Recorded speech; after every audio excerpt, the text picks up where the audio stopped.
हमारे छोटे से मिनी ब्लॉक में आपका स्वागत है। जब हम सुबह उठे तो चारों तरफ धुंध फैली हुई थी। धुंध में हमें कुछ नहीं दिख रहा था।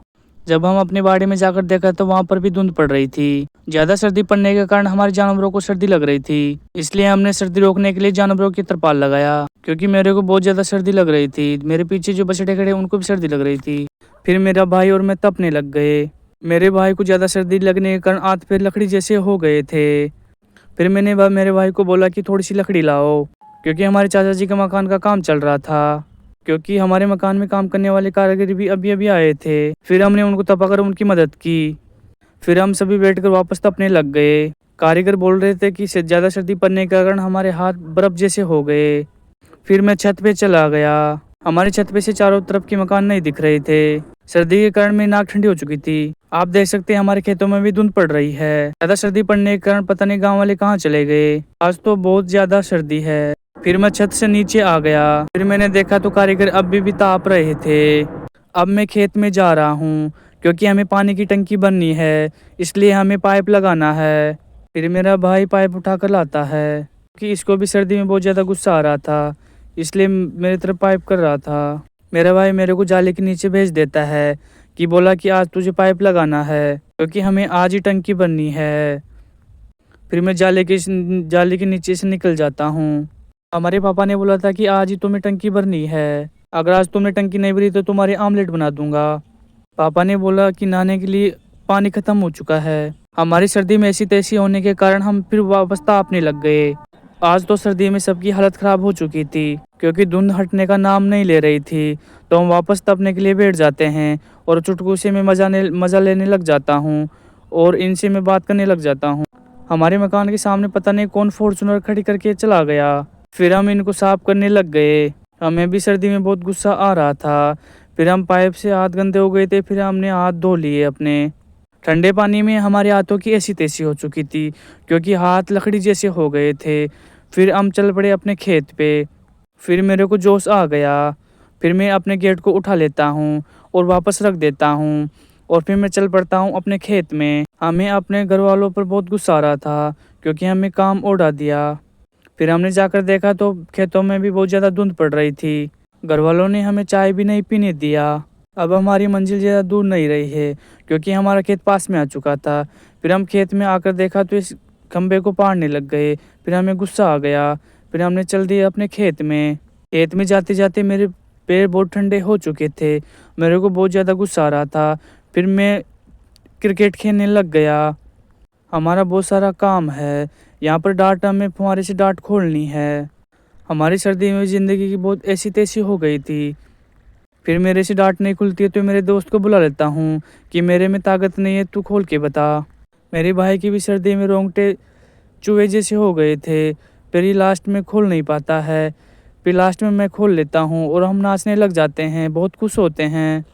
फिर अपनी सामान पोटली बांध कर हम दूसरी जगह चले गए थे, क्योंकि हमें वहाँ पर डाँट लगानी थी।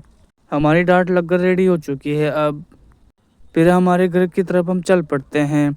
हमारे खेत में बहुत ज़्यादा धुंध होने के कारण कुछ नहीं दिख रहा था। हमारा काम कंप्लीट हो चुका था। फिर हम तपने लग जाते हैं। मुझे बहुत ज़्यादा गुस्सा आ जाता है। फिर मैं तन्ने से लड़ पड़ता हूँ। सामने मेरे बुआ जी का लड़का बैठा था। फिर मैं कलर करने चल पड़ता हूँ।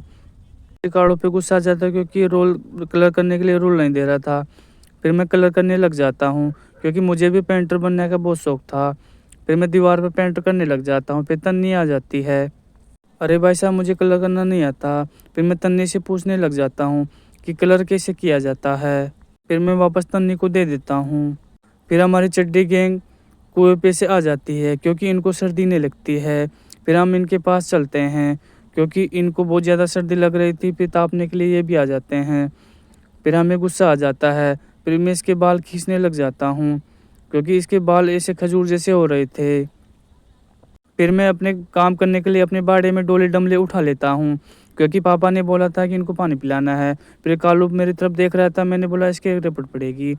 फिर मैं अपने फिर डोले डमले उठा लेता हूँ, और मैं बहुत खुश था, क्योंकि पापा ने मुझे काम उड़ाया था, क्योंकि हमें जानवरों को पानी पिलाना है। फिर मैं अपने गमले भरने लग जाता हूँ। मुझे गुस्सा आने के कारण मैं भैंस की पूँछ खींचने लग जाता हूँ, क्योंकि भैंस ज़्यादा ही गुस्सा हो रही थी। फिर मैं अपने छोटे के पास चला जाता हूँ, क्योंकि इसको सर्दी नहीं लग रही थी, ये बाहर खड़ा था। इसी वजह से मैं इसको परेशान करने लग जाता हूँ। फिर मैं अपने डॉगी के पास आ जाता हूँ, क्योंकि डॉगी को बहुत ज़्यादा सर्दी लग रही थी। फिर मैं अपने छोटे भाई के पास आ जाता हूँ। फिर मेरे से डर कर ये भाग जाता है। और ये तन्नू और तमन्ना ये बेटी है। इसकी आंखें देखो, जैसे बिल्ली की जैसी आंखें दिख रही है। फिर अपने गैंग के पास आ जाता हूँ।